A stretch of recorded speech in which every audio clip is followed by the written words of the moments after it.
They say love is blind, but lust has 20/20 vision, and apparently, so does betrayal when it walks around in 5-inch heels and a fake smile. I always thought the phrase, best friend, meant someone who'd guard your secrets, not someone who'd tongue-kiss your husband between bridal fittings. Turns out, the real veil wasn't the one she was trying on, it was the one covering my eyes. And when it lifted, it didn't come with a gentle breeze. It came with a goddamn hurricane dressed in lace and deceit. The first crack in the perfect picture didn't come with shouting or tears. It came with a single, silent coat hanger. I remember walking into our bedroom after she left for another one of those bridal brainstorming nights, with Emily, her best friend, and the bride-to-be. The whole room looked normal, too normal, like a hotel room nobody had touched. But that damn hanger stood out like a bloodstain in a snowfield. An expensive velvet-padded one that only came with dresses from high-end boutiques, the kind Emily couldn't afford, and my wife had no reason to bring home. I walked to the closet, and sure enough, nothing new. No dress. Just the scent of perfume. Too strong, unfamiliar, like someone was trying to cover something up. I stared at that hanger like it was mocking me. It wasn't there yesterday. We both knew that. She doesn't leave things lying around. She's obsessive. It was always her pride. A place for everything, and everything in its place. But this thing, it didn't belong. And neither, I was beginning to suspect, did she. That night, I didn't ask her about it. I didn't accuse, didn't rant, didn't even let the temperature in the room rise. I just watched. Her eyes scanned the bedroom once, paused half a second too long on the hanger, then moved on. She said she was tired, climbed into bed, and turned her back to me. That's when I knew. That's when it all began to crack. I wasn't even angry, not yet. Just electric. My mind was already sprinting miles ahead, mapping out motives, scenarios, patterns. I remembered Emily laughing too loud at my jokes, sitting a little too close during game night, wearing lipstick she never wore except when she knew I'd be there. I remembered how my wife had brushed it off. She's just flirty. That's how she is. And how she always insisted on fitting appointments alone. I remembered Emily's bachelorette party plans. Vegas. No phones allowed. A week away. And then suddenly, it wasn't Vegas anymore. It was low-key and local. Just her and my wife. The details didn't just shift. They dissolved, like they never wanted to be found in the first place. I didn't confront her. I observed. The next day, I accidentally took her car keys instead of mine, claiming I was in a rush and needed gas. In the glove box, I found a receipt from a boutique across town, one that specialized in custom bridal lingerie. The name on the order wasn't hers. It was Emily's. But the pickup name? That was hers. And she hated shopping for other people. Her words, not mine. She'd once skipped her own sister's baby shower just to avoid buying a gift. But now she was picking up lingerie for her friend? For her wedding night? That was either saintly or suicidal. I took a photo of the receipt. Said nothing. That weekend, she told me she was taking Emily to her final fitting. You know how emotional brides get. She laughed, eyes darting to her phone. I'm just being moral support. I told her I hoped Emily found the perfect dress. She smiled, kissed me on the cheek like nothing was rotting underneath the surface. But I didn't go golfing like I told her. I waited. Let an hour pass. Then I drove to that same boutique. Walked in like I belonged there. Told the receptionist I was here to check on my wife's fitting. A lie so casual it came out smooth. The woman blinked. Oh, she's still in room 3 with her friend. They asked not to be disturbed. I smiled, thanked her, walked to the door labeled room 3, and listened. What I heard wasn't rustling fabric or excited chatter. It was soft moaning. A whisper. A name. My name. In a mocking tone, followed by giggles. Then something about how he's probably at the driving range, completely clueless.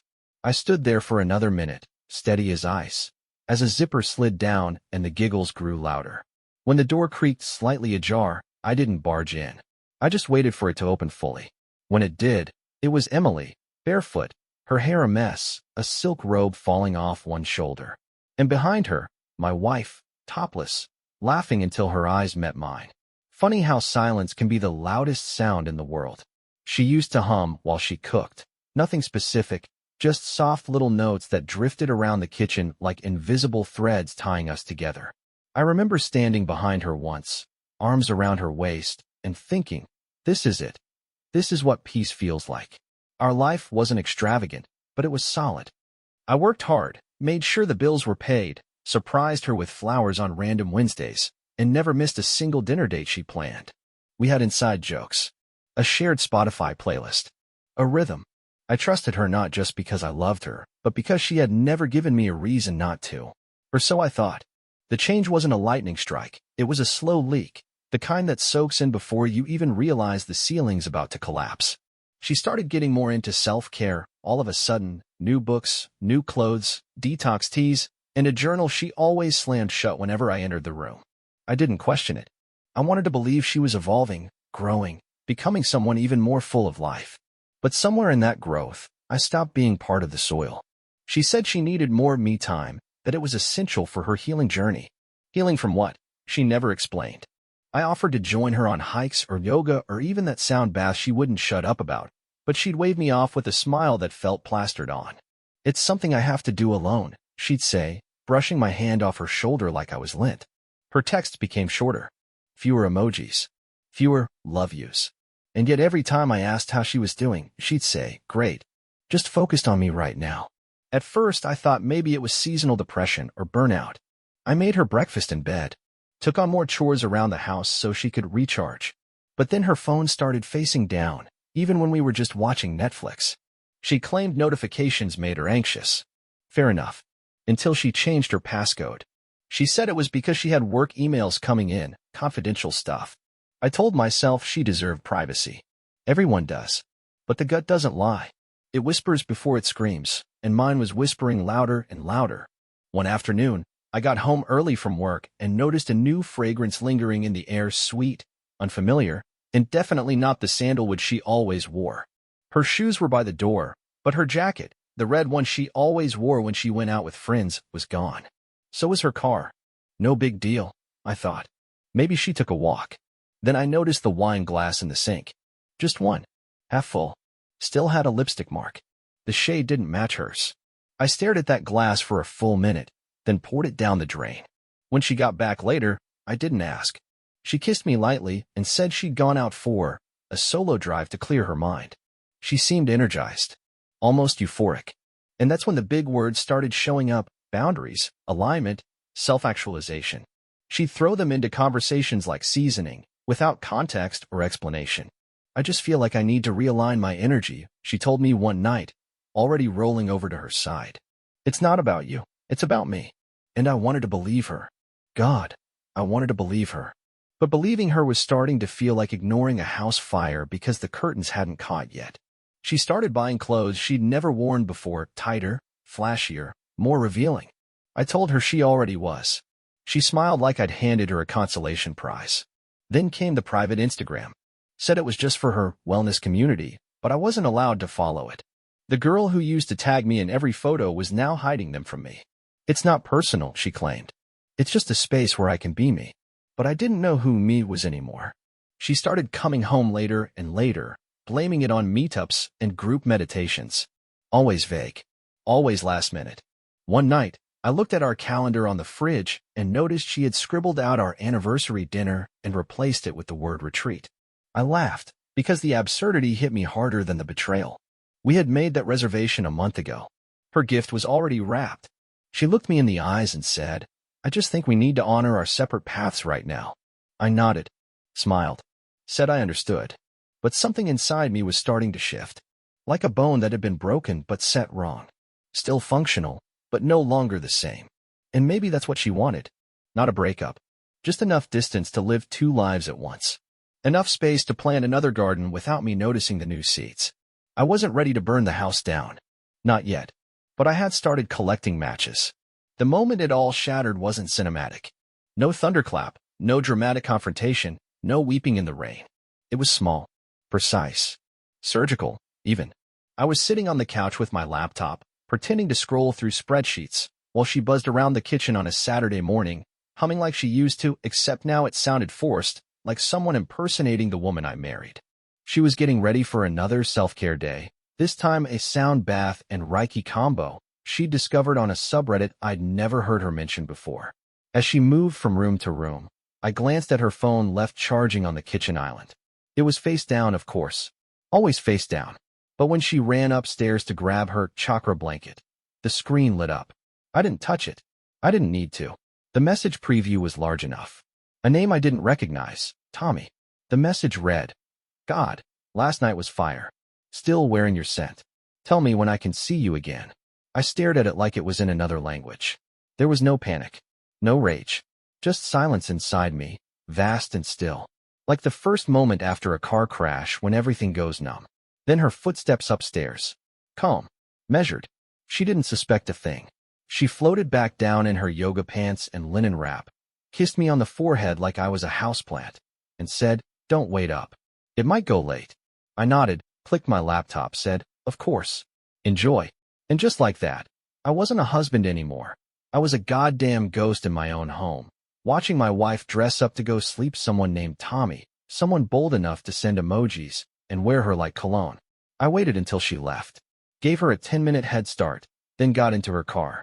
The backup keys she thought I didn't know about were still in the drawer, behind the old batteries and expired coupons. I connected her phone's Bluetooth to the car display and waited. It linked automatically. Spotify opened by default. Her recent playlists didn't say healing vibes or meditation energy like she'd claimed. They said Tommy's Mix. And the description? Songs that make me miss your hands. The top track was the one she used to call our song. It hit me like a goddamn sledgehammer. I sat in the driver's seat, silent, staring at the dashboard like it had betrayed me too. I turned off the car, went back inside, sat at the kitchen table, and stared at the chair across from me. The one where she used to sip coffee and read horoscopes aloud, asking if I thought Mercury was really the problem or if maybe we were just tired. I thought about that. About tiredness. About how tired I suddenly felt. Not from lack of sleep, but from the sheer gravity of pretending. Pretending we were still us. Pretending I hadn't noticed the shift in her body language when she touched me, or how she always smelled faintly of cologne she didn't own. Pretending I didn't hear the soft moans in the bathroom when she thought I was asleep. Pretending I didn't see her delete text threads, only for them to reappear in her cloud backups. I thought about every lie she'd built into this spiritual journey of hers. The sound baths, the detoxes, the solo drives. All of it a carefully woven tapestry of bullshit designed to distract me while she handed herself over to someone else. And now, I had the name, the messages, the soundtrack, the scent. She'd left a trail, not of breadcrumbs, but of ashes. She'd burned us down before I even noticed the match. But I wasn't angry. I wasn't heartbroken. I was awake. Fully. Completely. The haze was gone. The illusion shattered. I wasn't her husband anymore. I was her reckoning. And the beauty of betrayal is that it gives you the one thing no happy marriage ever does: clarity. I moved through the rest of the day like a machine. Checked her tablet, synced to her messages. Found more of them. Photos. A hotel receipt. A dinner reservation under Tommy and Jules, her middle name. Cute. Watched as she texted him selfies from the bathroom mirror, the same one where she'd refused to take photos with me just weeks ago because she didn't like the lighting. I didn't delete anything. I didn't make a sound. I just saved, screenshotted, documented. Her smile in those photos wasn't the one I fell in love with. It was hungrier, wilder, and completely foreign. She wasn't even pretending to be someone else. She was just finally showing me who she really was. And that's when I stopped mourning. I stopped hoping. I stopped loving. I started planning. She still smiled when she came home, sweet, light, rehearsed. Still kissed my cheek with those soft lips I now knew were also kissing someone named Tommy behind locked car doors and hotel elevators. I let her believe I was still fogged, still the dependable idiot who made dinner and folded her laundry while she went off on her little soul realignments. But I was done playing husband. I was an observer now. A shadow. I started small. Quiet. Subtle. She said she was working late on Tuesday nights, so I sent a gift basket to her office. One of those overpriced ones with fake fruit and organic chocolate. Wrote the card as if it were from her boss. Thanks for staying late. We appreciate you. But when it arrived, I got a call from the delivery guy asking if she still worked there, because according to the front desk, she hadn't stepped foot in the building for over a month. Interesting. That night, I asked her how work was. She smiled and said it was exhausting. I asked if her boss appreciated the extra hours. Oh yeah, she said. Totally grateful. I nodded. Logged the lie. On Friday, she claimed she was having a sleepover with Emily to plan the bridal schedule. I didn't follow her. I followed Emily. Used a rideshare app under a dummy account to request a pickup near her house, just to confirm she was actually home. When the car arrived and she came out in pajamas, confused and alone, I canceled it and watched her look around. Alone. No sleepover. No plan. Another log on the fire. I reviewed our joint account history late at night while she slept beside me back turned, as usual. Found recurring charges every other Saturday to a spot 2 towns over. Not a chain. Not even listed on Google Maps. I called the number during business hours, disguised my voice, and asked about couples massage availability. The woman on the phone perked up immediately. "Oh, like Jules and Tommy?" she asked. "We can do same day if needed." My stomach didn't twist. My pulse didn't rise.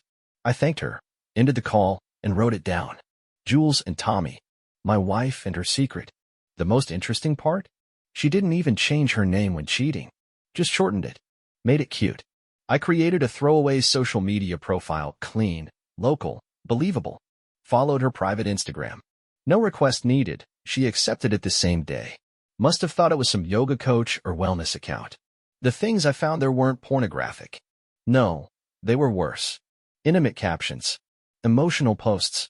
Learning to love myself again. He sees the real me. Pictures from cafes and trails she claimed she'd visited alone, always taken at an angle where a second coffee cup or hand might have been cropped out. I looked for shadows. Reflections. Clues. Found a distinct watch in one image, reflected in a glass, silver, square-faced. Not mine, but I'd seen it. Once. On the wrist of a man she'd called, just a friend from her hiking group. I found his profile. Searched his name with hers. Found an old review he'd written on a wine bar's Facebook page, best date night spot. Asked for the corner booth. I checked our bank statement. She'd spent $118 there the same night she told me she was taking a moonlit bath with essential oils. I started keeping a log. Not for confrontation. For precision. I didn't want to burn the house down. I wanted to cut each beam silently, so when it collapsed, she'd think the wind did it. I dropped test questions into our daily conversations. Asked if she wanted to try that new Thai place in town. "We went there already," she blurted, then quickly corrected herself. I think we went. Maybe I'm confusing it with something else." Right. Thai food. Not exactly forgettable. Another checkmark. I asked about the bracelet she wore last Sunday, one I hadn't seen before. She said it was a gift from Emily.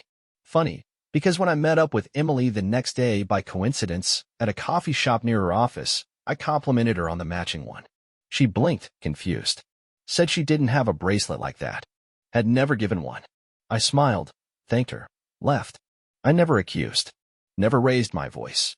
I let my silence speak louder than suspicion. Let her walk around the house thinking she was still in control, still puppeteering the man she believed too trusting to ever pull back the curtain. But I'd already torn the curtain off, set it on fire, and was watching the embers. She hadn't noticed that I changed my work schedule. That I now came home early and waited quietly in the driveway to see if she left again after thinking I was gone. She hadn't noticed that I installed a new camera in the garage, just above the coat rack where she'd once hung that unfamiliar red scarf. She hadn't noticed the silence in me, how it was no longer passive, but tactical. And that's what made it perfect. She was still performing, still pretending, still lying with the confidence of someone who believed the lie had already won. But she didn't know I'd stopped playing the game. I was rewriting the rules, and she was walking straight into the trap. She thought it was just another celebration dinner, her best friend's engagement party, ironically hosted at the same rooftop restaurant where I'd once proposed to her. The skyline behind us, soft jazz playing from hidden speakers, fairy lights strung overhead like some twisted reminder of everything we used to be. She walked in late, as usual, dressed to kill, smiling like she hadn't spent the past year murdering every ounce of trust one ever gave her. Her hand slid into mine with practiced warmth, her voice syrupy sweet. "Sorry, babe, traffic was insane." I smiled, stood, pulled her chair out like a gentleman. Around us, couples clinked glasses and toasted to love. But mine was already dead. This was just the funeral. The waiter brought wine, and as we waited for the appetizers, I told her I had a surprise. "For the bride and groom," I said, gesturing toward the projector the restaurant let me set up under the guise of a slideshow tribute. I put together a little video. Just some memories. She clapped, delighted, waving to Emily across the room, mouthing, "You're gonna love this." The lights dimmed. The first slide showed a photo of the bride and groom hiking sweet, wholesome, safe. The second, a blurry video of friends laughing at a barbecue. The third, a slow pan across a hotel hallway, recorded from a mounted security cam. Her face froze. The room didn't notice yet.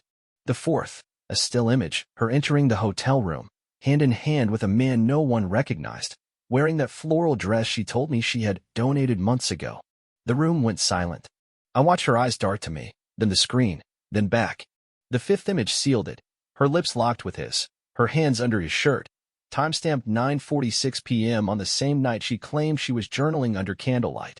The sixth, a screenshot of a message, still thinking about how you tasted last night. You're addictive.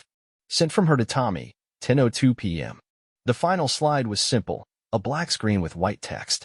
How long did you think I wouldn't know? I turned to her. Her mouth opened, a soft gasp, then the whisper, it's not what you think. I tilted my head. You mean the camera lied? Or your mouth did? She laughed nervously. We were just talking. I swear, maybe one kiss, but it didn't mean anything. Her voice trembled under the weight of the eyes around her. I said nothing, just kept my eyes locked on hers. Okay, look, she snapped, louder now. You've been distant. You stopped seeing me. I needed something. And you just drowned yourself in work. I smiled faintly. And you found the answer between someone else's sheets. She leaned in, her voice low and cold. Maybe if you'd been more of a man, I wouldn't have needed another. There it was, the mocking confidence. Her final defense. She thought she could still win. Thought I'd crumble. Thought the audience would pity her. I leaned closer, my tone even. Funny. Because while you were searching for a man, I found out just how little of a woman you really are. Her face changed instantly. Color drained. Her mouth opened, then closed. A twitch in her right eye. Her nails gripped the white tablecloth like it could hold her up. She knew then. Knew this wasn't salvageable. Knew the role she'd been rehearsing, regretful wife, confused soul, spiritual wanderer, wouldn't save her here. The bride across the room stared in shock. Her fiancé slowly stood. Emily, her best friend, turned away. The people she'd manipulated, deceived, charmed, they were all watching now, and none of them looked like allies. I made sure everyone saw this tonight, I continued, voice steady, so you wouldn't have the chance to twist it tomorrow. You've spent months controlling the narrative. I figured it was time to give you the mic. Go ahead. Tell them all what Tommy tastes like. Her hand flew across the table in a desperate slap. I caught her wrist mid-air, softly, like stopping a child from reaching for fire. No anger. Just precision. I set her hand down, gently, as she stared at me like I'd just revealed my second face. Her lips trembled now, her voice barely audible. Please. Can we talk? Privately. I shook my head once. Everything you did was in the dark. So it's only fair the light exposes it. Around us, the silence thickened. Her confidence had fled. What replaced it was fear. Not fear of me, I never laid a hand on her. But fear of exposure. Of the walls closing in. Of the life she thought she could keep unraveling faster than she could lie. I didn't leave yet. I let the moment hang. I wanted her to feel it, to feel what I had felt for months. The weight of deception. The stillness of betrayal. The cold detachment of someone who no longer loves, no longer breaks, no longer bleeds. I sat there, watching her unravel, surrounded by the very people she thought she could manipulate, knowing this wasn't even the final blow. It was only the beginning. She followed me into the elevator like a shadow grasping for form, her heels clicking against the marble like a countdown to her own collapse, still trying to find some version of control she hadn't yet shattered. The doors slid shut, and before I could even hit the lobby button, the barrage began, her voice rising with every floor we descended. You smothered me, she spat, eyes burning. You acted like this perfect husband, but you were boring, predictable. You think flowers and dinner once a week makes up for everything else? You were never present. I didn't look at her. Didn't flinch. Just watched the numbers light up above the doors like a metronome ticking toward her irrelevance. She kept going, her words sharp, desperate, trying to puncture me where she thought I still felt. This wouldn't have happened if you were a real man. If you didn't make everything about your work, about your routine. I was dying in that house while you sat there folding laundry like it was some kind of performance. Still, nothing. My silence wasn't defensive, it was lethal. She was throwing matches at concrete, hoping something would burn. Say something, she finally screamed, voice cracking. Tell me I'm a piece of shit. Yell at me. Do something. I turned my head, just enough for her to see the lack of anything in my eyes, and said, "No need. You've already sentenced yourself." That stopped her. For half a second. Then the mask cracked again, this time guilt. We were broken long before Tommy. You never saw it, but I was lonely. I begged you to notice. I dropped hints. I tried to talk, but you just shut down every time I brought it up. She looked at me now like she wanted pity, like the right performance might get her a moment of softness. I didn't want to hurt you. It just happened. I blinked once. No, it didn't just happen. You planned it. You lied. Repeatedly. That takes intention, not emotion. Her jaw clenched, her eyes darting, looking for a new angle. Fine, she muttered, venom leaking back into her tone. Believe what you want. I don't owe you anything. You think I'm the villain, but you don't know how hard it was living with someone who didn't see me. I stepped out as the elevator doors opened. She followed, faster now, louder, her voice echoing in the high-ceiling lobby. You always thought you were better than me, like I should be grateful to be with you. But let me tell you something. You were never hard to leave. You were just easy to replace. That one was meant to slice. I stopped, turned slowly. Let the silence between us thicken like blood and water before I said, and yet, here you are chasing the man you already replaced. Her mouth opened, closed, opened again. She had nothing, just breath and shame. She hated it, hated that I wasn't breaking down, that I wasn't begging for explanations or love or even closure. She hated the stillness in me, because the man she knew would have fought, would have yelled, would have tried to fix it. But that man was gone, buried in the same grave where her lies were laid to rest. She reached out then, hand trembling slightly, the same hand that once cupped my face and swore forever. Can we just talk? Not here. Somewhere private. I shook my head. There's nothing left to say. This isn't a conversation anymore. It's a conclusion. Her voice rose again, wild now, spinning in circles. You're just gonna walk away? Like none of it mattered. I took one step forward, close enough that she could feel the finality in my voice. It did matter. That's why your betrayal does too. But I don't owe you my pain. I won't bleed for your amusement. She blinked fast, as if trying to reset herself. You're so cold, she hissed. You're not even human right now. I gave the faintest smile. No, I just stopped loving you. That's the difference. And that was what broke her. Not the exposure, not the shame, but the realization that I truly didn't care anymore. That she could scream and sob and destroy every picture of us, and I still wouldn't chase her. That she had lost me, not in a dramatic collapse, but in a quiet, surgical severing. I walked out of the building with her still frozen behind me, and for the first time in months, my steps felt light. Not because I was free, but because I'd made sure she could never trap me again. Revenge, for me, wasn't a burning fire, it was cold, methodical dissection. Not chaos, but calculus. She thought the worst part was the confrontation, that moment in the restaurant where the lies collapsed under their own weight. But that wasn't the punishment. That was just the opening act. The real show began in silence, behind screens, in folders, in signatures. First, I gathered every thread she'd left loose, every digital footprint, every whisper of her affair that she thought was buried. I spent nights compiling messages, screenshots, voice memos, timestamped images. I downloaded backups from her cloud, dug into phone logs, cross-checked call durations with her so-called retreats. I kept it all in a secure drive, labeled with dates and neatly organized into folders. One for the affair, one for financials, one for her manipulative gaslighting. Then I visited a bank, my bank now. I opened a personal account, quietly transferred my direct deposit. Then I used our joint account to pay off the mortgage, just my half. She didn't notice, too busy chasing her next dopamine hit with Tommy. I left the rest of the joint account open, but bled it slowly, transferring small amounts under utility reimbursements until there was barely enough to buy a latte. I closed all shared credit cards, froze the line of credit, changed the passwords to every streaming service, every travel rewards account, every airline login. She came home one day and couldn't watch her stupid healing energy documentaries. Claimed it was a glitch. I just nodded and made coffee. Next, I filed for divorce, but quietly, through a private mediator I trusted. No courtroom theatrics. Just facts. Dates. Documents. A statement of assets that reflected only what was mine. I filed under irreconcilable differences. Let the mediator know I'd be pursuing full division rights. I had the evidence. She had delusions.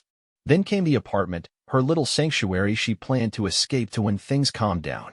I was on the lease. She never knew that. I terminated it without her knowing. She came back one night to find her key didn't work and her things packed neatly in boxes in the lobby, guarded by a security officer I paid out of pocket. The officer handed her a folder. Inside were copies of the lease, the termination clause, and a polite note that read, effective immediately. You were never on the lease. She tried to call me. I didn't answer. Instead, I sent her an email outlining the utilities that had been shut off, the insurance policies that were canceled, and the car title, now solely under my name, revoked from her usage. The car she used to drive to her little soul quests? Gone. Towed from her work parking lot. I donated it 2 days later. Got the receipt for tax deductions. I messaged her employer next, not to slander her, but to clarify a few things. I sent a compiled report of her time off requests, matched with hotel receipts and evidence that she had, in fact, been engaging in a long-term affair during company-sanctioned wellness retreats. The email was short, professional. As her spouse, and in the interest of full transparency, I felt this pattern may be relevant to her continued role. 2 days later, she was called into HR. Her office badge didn't work after that. She messaged me again, then called. I didn't respond. I wasn't cruel. I wasn't vindictive. I was silent. Tactical. I sent packages to her parents and siblings, simple manila envelopes containing timelines, photos, a printed message that said, I thought you should know the truth before she rewrites it. No insults. No drama. Just the facts. Her mother emailed me a week later, one line. I'm so sorry. You didn't deserve this. I smiled. The next step was social. Her curated world of filtered sunsets and cryptic quotes about healing and growth got a new twist when I used that same fake profile to post subtle, factual comments. Not slander. Just corrections. Interesting that you were at the lake that weekend. Your calendar said you were at a silent retreat. I didn't argue. I just placed mirrors where she used to place smoke. One by one, her friends stopped responding. Invitations dried up. Her likes went down. She tried to play the victim, but no one was listening anymore. I didn't even need to say a word. I became the ghost in her machine, the quiet hand pulling every last pin holding up the illusion she'd built. She thought she had time. Thought I'd mope and cry and beg. But the truth was, by the time she realized she'd lost control, the pieces had already been moved, the board already flipped. All that was left was silence. The kind that comes after a demolition, thick with dust, too quiet to ignore, and impossible to rebuild on. It was her sister's engagement party, lavish, white and gold everywhere, a rented villa with panoramic views and enough cameras around to make it feel like a red carpet event. She didn't know I'd be there. Her family insisted I come, for appearances, they said, to keep things civil. They didn't need to twist my arm, I wanted front row seats. She arrived late, wearing a dress I'd once picked out for her, back when I still believed she wore anything for me. She walked in with that same trained confidence, a half-smile pinned to her lips like a brooch she wasn't sure still matched the dress. She scanned the crowd, saw me by the bar, holding a glass of scotch and looking completely unbothered. That alone made her stumble slightly. She covered it with a laugh, kissed a few cheeks, but the mask was already cracking. I watched her approach her mother, who greeted her not with warmth, but with a forced nod. Her father wouldn't even look her in the eye. She turned, confused, smiling wider as if that could fix the weight suddenly settling in the room. Then came the first blow. Her best friend, Emily, passed her without a word, stopping only to give me a gentle pat on the shoulder as she walked by. That one hit hard. She tried to laugh it off, turned back to her sister, but the sister only looked at her with something cold, pity. You didn't think I'd find out? She asked, not loudly, but loud enough for those near the dance floor to turn. You used me. Lied to me. Slept with him while I was picking colors for your dress. The crowd went still. No music. No laughter. Just the villa air thick with the stench of truth. My wife, no, the woman I used to call my wife, looked like someone had just ripped her skin off. It wasn't like that, she said too quickly, voice rising an octave. It's complicated. But her voice cracked. She looked around, desperate for someone, anyone, to defend her. No one did. Not her parents. Not the cousins who once called her their favorite. Not the friends she used to host wine nights with. No one. Then her phone buzzed. She pulled it out instinctively, needing the distraction, the anchor. Her face dropped. I didn't need to see it to know what it said. I timed it perfectly. The message from Tommy came in right then, short, brutal, final. Don't contact me again. You destroyed everything. She turned to me, eyes wide, lips trembling. Did you? I didn't answer. Just sipped my drink and stared. She laughed then, or tried to. It came out jagged. You think this changes anything? I'll be fine. I always am. Her voice was loud now, theatrical, but her hands betrayed her, shaking slightly, one gripping her clutch like it might fly away. None of you understand, she snapped, turning to the crowd. He was never there. He was always working, always cold. I needed affection. I needed something. Her voice broke mid-sentence. I stepped forward then, just slightly, close enough for her to feel me without ever touching her. I didn't say a word. I didn't need to. She looked at me and saw it. The calm, the certainty, the absence of anything that could be twisted into care. That's when it hit her. She wasn't just alone. She was nothing to me. The man who once built his world around her was now watching her implode with the same emotion he'd give a burnt-out light bulb. She dropped the clutch. Her phone clattered to the floor. Please, she said quietly now, to no one in particular. Can we just talk? This is out of hand. But it wasn't. It was precise. Designed. I hadn't taken revenge and rage. I'd carved it from silence, stitched it into the fabric of her life so that it unraveled all at once. She turned to walk away, then turned back. You don't get to just stand there and act like you're clean in all this. Her voice cracked again. You were a robot. Cold and quiet isn't cold, I finally said, cutting through the tension like a blade. It's just the sound of someone who already left. And then I said nothing else. Just stood there, steady, while the weight of her own choices came crashing down around her like a building without a foundation. She was still looking at me when her sister walked away. Still looking at me when her mother turned her back. Still looking at me when the silence around her became louder than anything she could scream. And I stood, unmoving, letting her drown in a crowd that no longer saw her as anything but what she truly was. Not the victim. Not the woman who lost everything. Just the woman who destroyed it. It happened at her father's retirement party, an event meant to celebrate a man who'd spent 40 years building something honest, something stable, something real. The irony was delicious.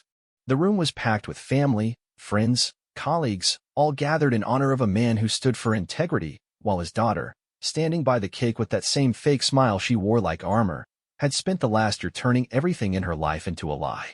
She spotted me the moment I walked in. Her eyes flicked with panic, just for a second, then she straightened, smoothed her dress, and plastered on charm. But the cracks had already spread. People already knew. Whispers had started weeks ago, and now they'd gathered in the same room, pretending they didn't notice her sister avoiding eye contact, or her mother giving only clipped, polite nods. I walked past the crowd, past the polite conversations and stiff laughter, and stood across from her as she adjusted the decorations on the dessert table like it mattered. She said nothing at first, just gave me that tight, tired smile. You really think this is the time? She hissed under her breath. I smiled. No better place than a room full of people who deserve to know what kind of daughter, wife, and woman you really are. She stepped back, glanced at her father, then at me. You're unbelievable, she snapped louder. This is his night, not yours. You always have to make everything about you. No, I said calmly. You made it about me when you turned our marriage into a joke and dragged his name into the mud with yours. Her voice went up, sharp now. I was suffocating with you. You made me feel like a prisoner in my own house. The room turned. Heads turned. Her aunt froze mid-toast. Her dad's glass stopped halfway to his lips. A prisoner. I laughed once, cold and hollow. You mean in the house you decorated with lies? The one you snuck out of at night while I was planning our anniversary trip. She flinched, but stood firm. You think you're perfect? You're a control freak. I couldn't breathe around you. I had to walk on eggshells. Funny, I snapped back. You never seemed suffocated when you were screaming his name in a hotel room paid for with our joint account.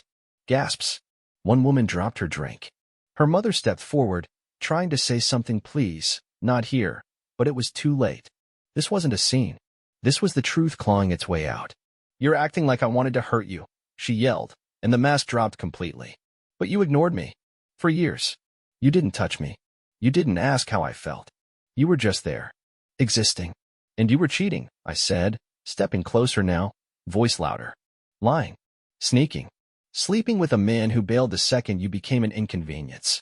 The room was dead silent. Then, from behind the crowd, a voice cut through. Tommy didn't even know she was married until I told him. It was Emily. Her best friend. Ex-best friend now. Standing by the bar with a glass in hand, looking disgusted. She said you were separated. said you were toxic and controlling.